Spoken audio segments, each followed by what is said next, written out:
Hello everyone, welcome to my channel. We have started the preparation for medicine subject. We have already covered the unit CVS, the pulmonology and the endocrinology. Now this is the fourth unit of medicine A part, which is rheumatology. So we will be discussing the topics rheumatoid arthritis, ankylosing spondylitis, reactive arthritis, psoriatic arthritis, acute gout, SLE, systemic sclerosis, dermatomyositis, osteomyelitis, and henoxylin purpura.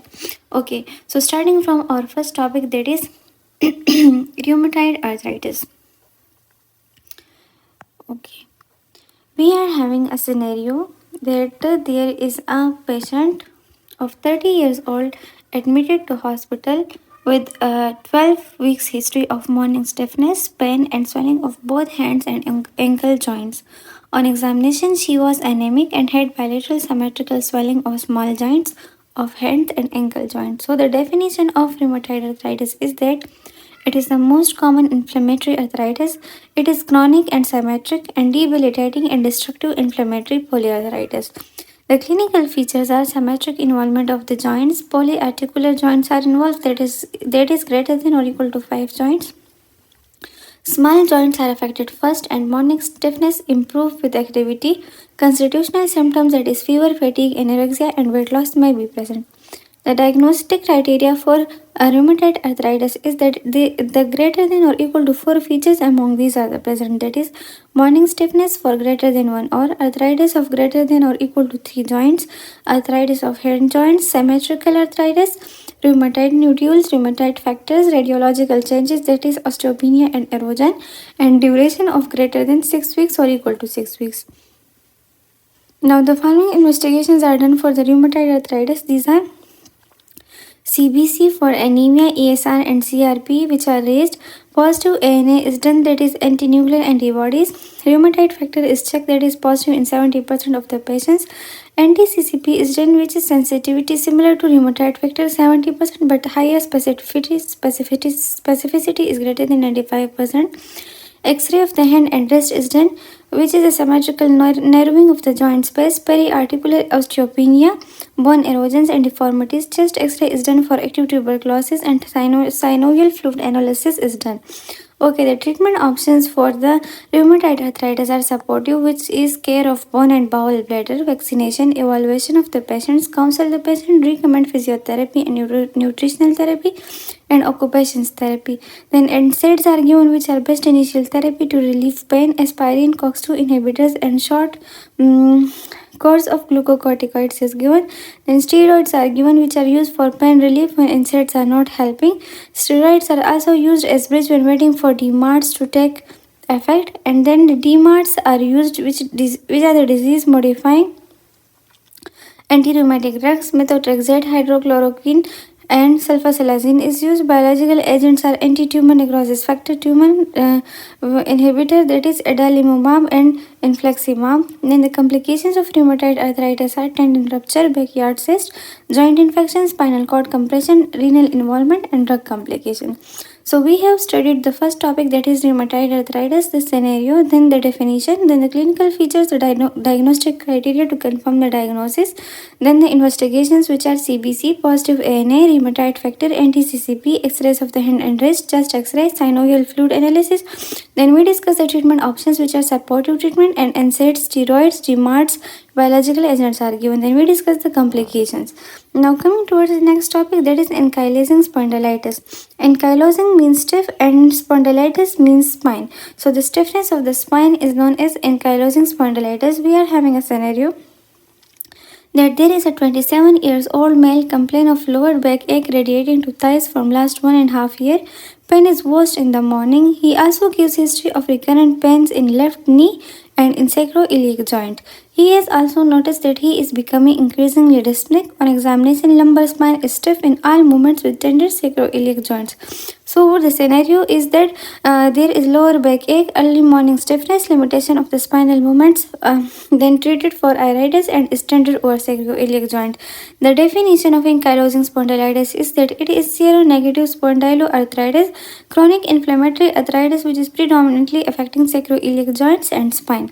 The clinical features are male dominant, that is age 20 to 30, then inflammatory back pain is present. The investigation options are ESR and CRP is elevated, RA factor is absent, HLA-B27 is positive but not confirmatory test.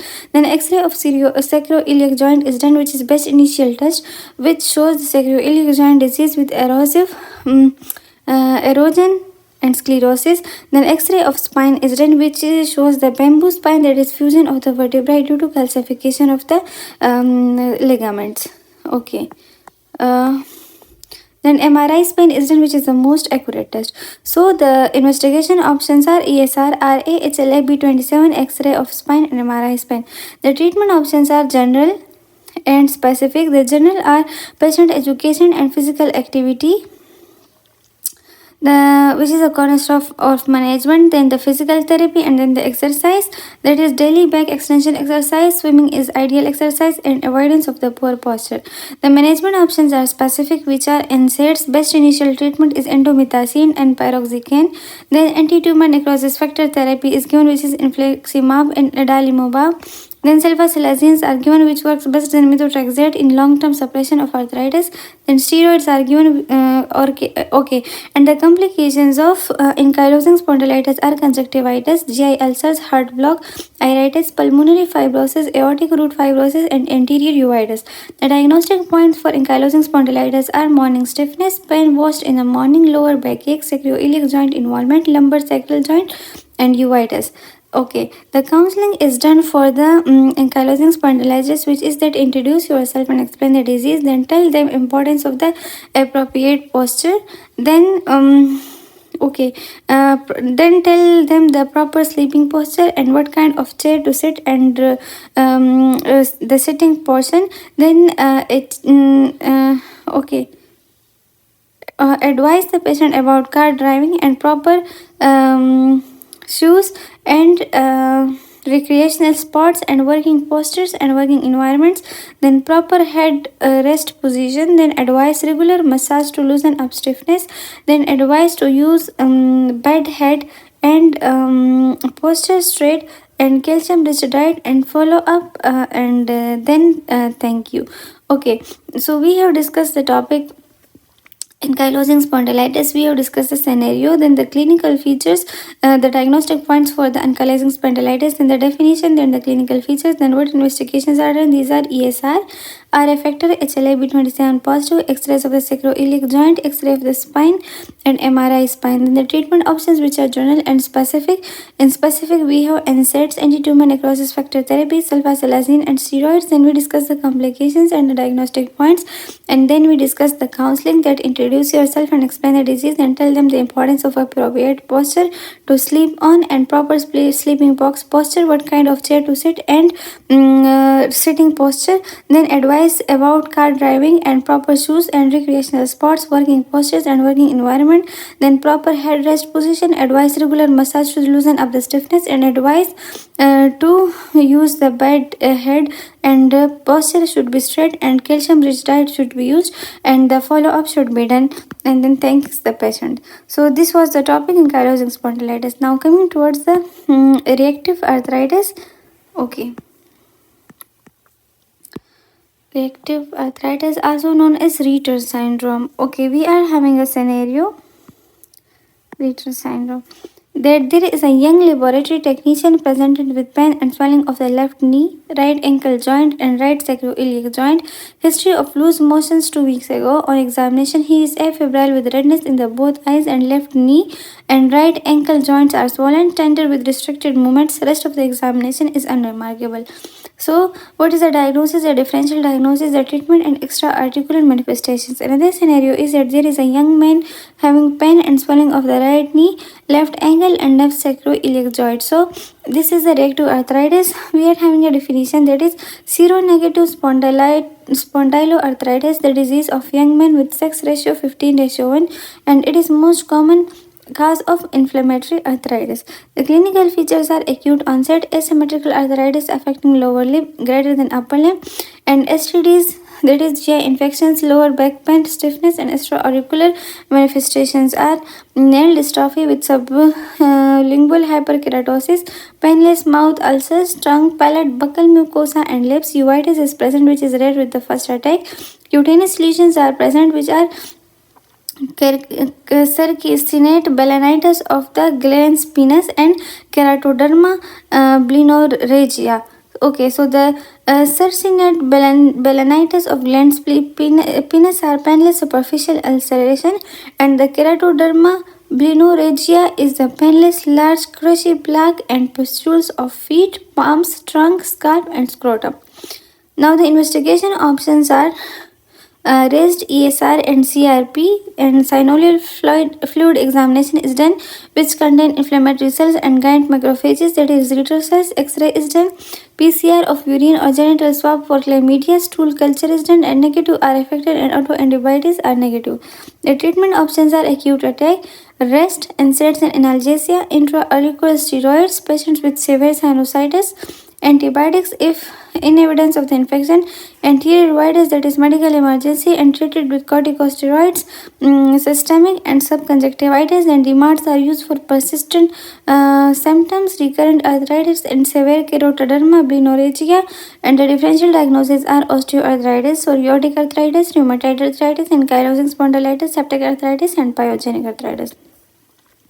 So up till now we have discussed the reactive arthritis, the clinical features, the scenarios, then the definition, then what are the extra-auricular manifestation of the reactive arthritis, that is Ritter syndrome, the investigations for Ritter syndromes, and what are the treatment options for acute attack, and the rest, NSAIDs, analgesia, intra-auricular steroids, antibiotics, anterior uveitis, specific treatment for anterior uveitis, and DMARDs, then the differential diagnosis. Now coming towards the next topic, that is psoriatic arthritis. Okay, so we are having a scenario, psoriatic arthritis. We are having a scenario that there is a 20-year-old male patient, multiple red plaques of different sizes with salivary white scaly surfaces over whole body with involvement of scalp, and he also has low back ache with morning stiffness of over 2 years for last 6 weeks.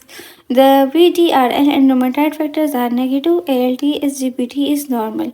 So what is the diagnosis, investigations, and the treatment? We are having the definition that seronegative spondyloarthritis, 7% of the patient with psoriasis and precede onset of skin disease, ages 25 to 40 years. The clinical features of psoriatic arthritis are asymmetrical inflammatory oligoarthritis, that is sausage digits, then symmetrical polyarthritis, psoriatic spondylitis, arthritis, and extra-auricular features, then nail changes, spitting, and subarachnoid hyperkeratosis and horizontal riding.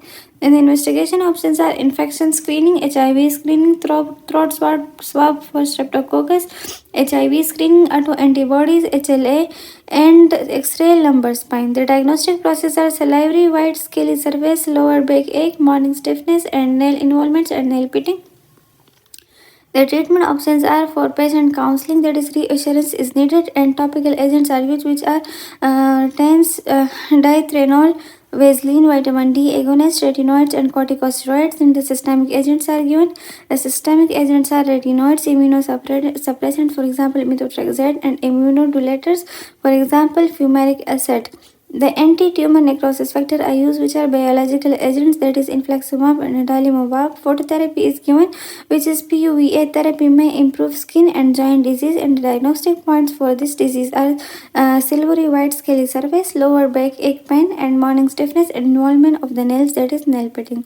So from these points we will identify that the case is of psoriatic arthritis. So we have discussed the psoriatic arthritis scenario, then the definition and the clinical features, then the investigation, then the diagnostic process, then the treatment options, which are patient counseling, topical agents, systemic agents, and anti-tumor necrosis factor, and the diagnostic points. Now coming towards the next topic, that is acute gout. Acute gout. We are having a scenario that there is a 50-year-old man with complaints of severe pain and swelling in the right big toe that develop overnight. He starting that he has okay. He is stating that he has never had such pain before, and recently his antihypertensive medications has been changed, and he is relating the symptoms to new drugs. Now also admits alcohol intake of and on examination he is obese, right big toe is swollen and erythematous, warm and tender to touch. Also, right midfoot is swollen and tender. So the diagnosis investigation, the dietary instructions, the treatment, and which antihypertensive has been added.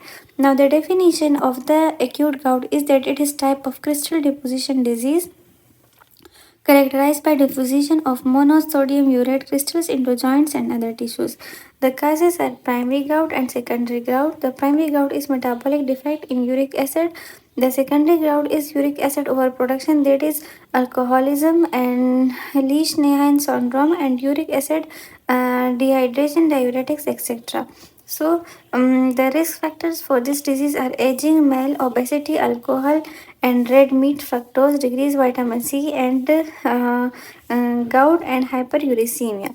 Investigation options that are done for acute gout are synovial fluid aspiration examination, that is identification of the urate crystals in aspirates from joint, which is gold standard. Then the serum uric acid level is checked, which is although the level of uric acid is high, that is 7.5 milligram per dl, which is more than 95% of the patients, but this does not confirm diagnosis. Conversely, normal uric acid levels during an attack do not exclude gout. Then joint X-ray is done, which may show characteristics outside the erosion and soft tissue swelling. The management options are acute attack and chronic attack. Okay, the management options are for acute attack and chronic attack. For acute attack, we will give the NSAIDs, colchicine, steroids, bed rest for 24 hours, local ice packs, and corticosteroids. Colchicine are the alternative to NSAIDs. Okay, in chronic attack, we will avoid high purine diet, that is more seafood, avoid alcohol consumption, avoid hyperuricemic diet, and promoting drugs, for example, thiazides and diuretics. Now, the treatment for chronic management is urate lowering therapy. Okay, urate lowering therapy, that is target serum uric acid level less than 360 micromole per liter, then less than 6 milligram per dl, and allopurinol is given, that is a drug of choice in lowering urate crystals, and febuxostate is given if allopurinol is intolerant, and uricosuric drugs are given for probenecid, and dietary instructions are given for weight reduction.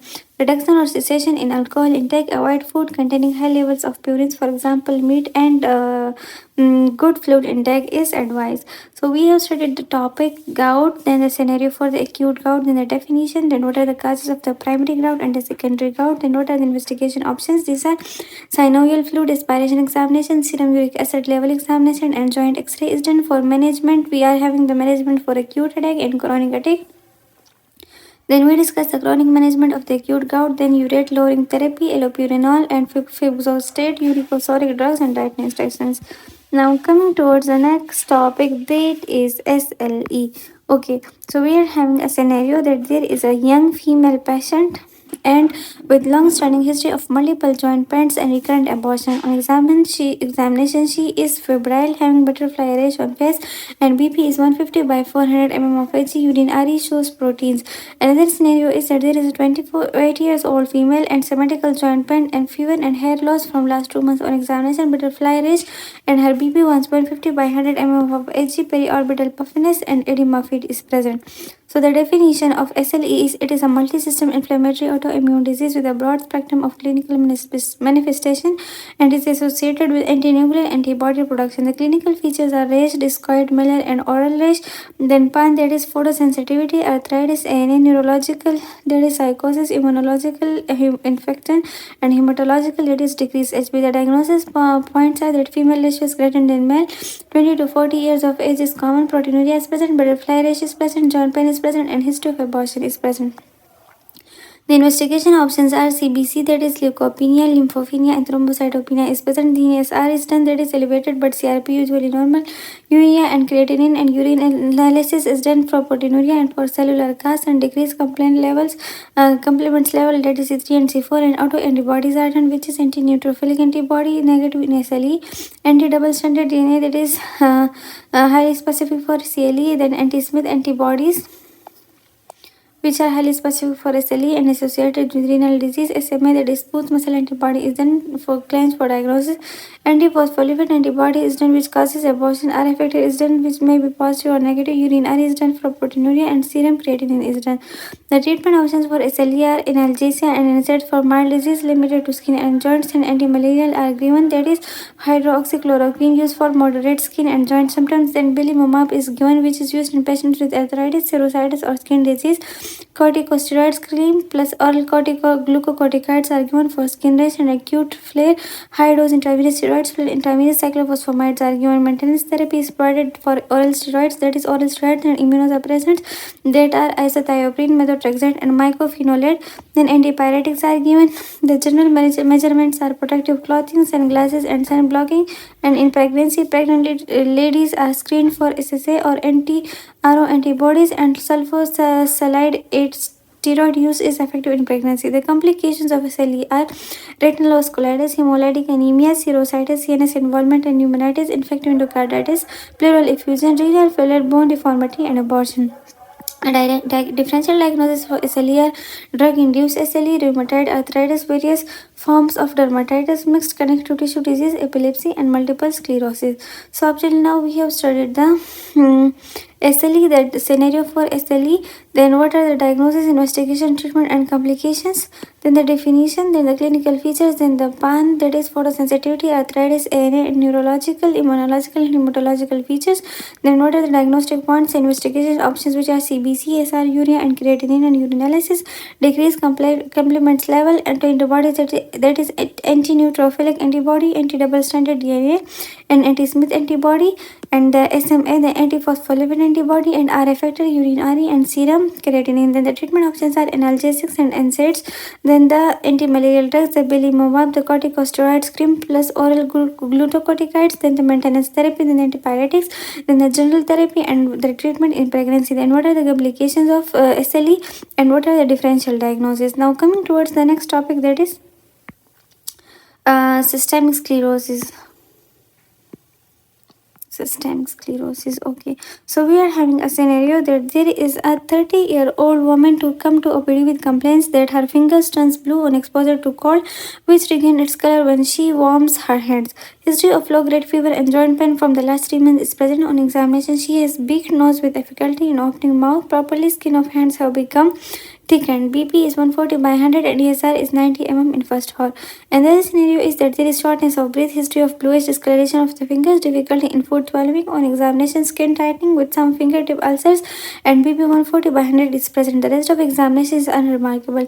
So the diagnosis, investigation, and life-threatening complications and the signs of disease in her head. The definition of systemic sclerosis, it is that it is a generalized disorder of the connective tissue affecting skin, internal organs, and vasculitis. The clinical features are skin involvement, GI involvement, cardiopulmonary involvement, renal involvement, and endocrine involvement. The diagnostic points are bluish discoloration of the finger in cold and gets okay when warm, skin tightness and thickness, difficulty in swelling, increased BP, and increases ESR. The investigation options are antinuclear antibody, anti-centromere antibody, antibodies against topoisomerase 1 DNA. The radiographic is done, and the barium swallow, CT scan, blood CP or ESR, urine RE, and serum creatinine, and nail fold capillary test is done. In treatment, we will provide the general treatment and the specific treatment. In general treatment, monitor for detection of complications, monitor blood count and BP, advise routinely urine RE and RFTs, PFTs for follow-up, avoid detergent and do massage with to prevent dryness and avoid cold exposure. The specific treatment measures are no treatment, only symptomatic management is provided. Pericarditis, NSAIDs and steroids are given for arthritis. Acetaminophen and NSAIDs are given for pulmonary, corticosteroids for renal, ACE inhibitors for hypertension, for gastrointestinal PPI, and for calcium channel blockers and nifedipine are given. The complications are pulmonary fibrosis, which are life-threatening, myocardial fibrosis, malabsorption, pericardial effusion, esophageal dysmotility. The signs in the hands are puffy hands, carpal tunnel syndrome, and sclerodermopathy. Okay, so we have discussed the topic systemic sclerosis, the scenario, then the definition, the clinical features and diagnostic points and investigations, then the treatment, which are general and specific, the complications and signs in hands. Now coming towards the topic dermatomyositis. We are having a scenario that there is a 45-year-old patient and female difficulty in getting out of chair and in climbing stairs from last 2 months and gradual onset and progressive. On examination, she is febrile, periorbital edema and purplish rash over eyelids is present. Difficulty in raising hands above head and raising from squatting position. Neurological examination is unremarkable apart from decreased power in proximal muscles of the limb. So, the diagnosis, investigation, treatment, and complications. The definition is that it is non-infectious inflammatory disorder of the skin and skeletal muscles. Polymyositis is present. It is a disorder of the muscle in which pathological features are necrosis of muscle fibers together with evidence of regeneration and inflammation. It is present with proximal muscle weakness and wasting. The investigation options for dermatomyositis are MRI, which is used to identify abnormal muscles for biopsy. Muscle biopsy is done, which show fibrosis and necrosis of the muscle fibers. Then EMG is done, which is a spontaneous fibrillation potential at rest. Muscle enzymes are done, which are the serum CPK and aldolase are raised, and the diagnostic criteria is creatinine kinase raised, aldolase raised, and NA is positive. The treatment options are general, which are bed rest, physiotherapy, and exercise, and the corticosteroids are given. The corticosteroids that are given are prednisolone. The immunosuppressives are given, which are methotrexate and azathioprines. Immunoglobulins are given, and the complications are dysphagia, GI issues, overlap syndrome, lung disease, respiratory failure, and Raynaud's phenomena. So we have discussed the topic dermatomyositis, the scenario, then the definition, then what is polymyositis, the investigation options that are MRI, muscle biopsy, EMG, muscle enzymes, and diagnostic points. Then the treatment options, which are general, and the corticosteroids are given, immunosuppressive immunoglobulins are given, and the complications are discussed. Now coming towards the last topic, that is osteomalacia. We are having a scenario that there is a patient of 30 years old and he is a 30 years old multiparous female from Peshawar presented with history of aches and pains. She has difficulty in standing. Painful pelvic bones. Examination is unremarkable. FPC, ESR is normal. Random blood sugar, CPK, and thyroid function tests are normal. Another scenario is that there is a 45-year-old woman, aches and pains at present, difficulty in getting up from squatting position, limited exposure, ESR is 10 mm per first hour, and serum creatinine, CPK, and random blood glucose are normal. So, what are the investigations and the treatment options? The definition of the osteomalacia is that it is characterized by defective bone mineralization, bone pain, muscle weakness, and pathological fracture in the adult. It is characterized by bone pain, tenderness, skeletal deformity, and proximal myopathy, which often results in waddling gait and difficulty in climbing upstairs or getting out of chair. The causes are vitamin D deficiency, that is decreased availability, malabsorption, and decreased exposure to sun. Then impaired conversion of 25-hydroxydithrine and 125-dihydroxy-O2, the dietary calcium deficiency, bone matrix disorder, and fibrogenesis. And the investigation options are X-ray, that is loser zones, shows pseudo fracture in ribs, long bones, and pelvis. Then plasma vitamin D3 level is decreased, plasma calcium is decreased, and serum albumin and alkaline phosphatase are increased. Bone myopsy is done, which is not done routinely. Bone densitometry is done, and parathyroid hormone is checked. Now the diagnostic points for the osteomalacia is that area from where they belong. Lady, difficulty in getting up from squatting position. This is common in the female, and there will be difficulty in getting up from squatting position. The treatment options are general, which are advised to expose to the sun. Nutritional improvement, that is milk, dairy products, and other good food full of nutrients. And the medical treatment are vitamin D supplement 0.5 to 2.5 microgram daily dose, oral calcium carbonate, that is 1.5 gram per day, and sets for X and diclofenac 500 mg 1+1 is given. The complications are bone fracture, growth deformity, kidney failure, and physical instability, and hypocalcemic seizure. We are having a topic, hemolytic purpura. That is, the scenario is that there is a 16 years old girl, 2 days history of lower abdominal pain and blood-stained diarrhea. 3 days later, she developed pain in ankle and right elbows. On examination, has palpable purpura rash on the legs, periorbital edema, and BP is 150/90. Investigation SB 10 gram per day, WBC 12,000, and platelets is 1,60,000, and urinary shows RBC proteins. So the diagnosis, investigation, and a complication. We are having a definition that vasculitis of the small vessels involving skin, GI, renal, and joint vessels. Unknown cause, most common in children with male dominance, and palpable purpura, arthalgia, and melanas are present. Investigation options for Henoxalin purpurae or ESR, that is raised CRP, CBC, anemia, platelet and count normal, SO titer frequently raised, and hematuria or proteinuria. The management options are generally support treatment, adequate hydration is blend diet is used, pain control with paracetamol, avoidance of competitive activities, corticosteroids used in severe disease and joint involvement.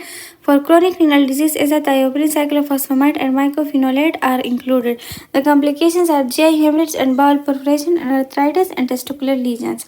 So we have discussed the last two topics, that is the osteomalacia, the scenario for it, the definition, the causes and investigation options, which are X-ray, plasma vitamin D3 level, plasma calcium, bone biopsy, bone densitometry and parathyroid hormone. The diagnostic points are, then the treatment, that are general medical, and then we discuss the complications. We are having henoxalin purpurae, that we discuss the scenario, then the definitions and investigation, which are ESR, CBC, anemia, SO titer and hematuria, and the management options, and then the complications. So here we have completed the unit endocrinology, rheumatology. In the next video we will discuss the CNS, that is central nervous system, and in the last section of the medicine part A we will discuss the psychiatry unit. Then we will move toward the medicine part B. Thanks for watching.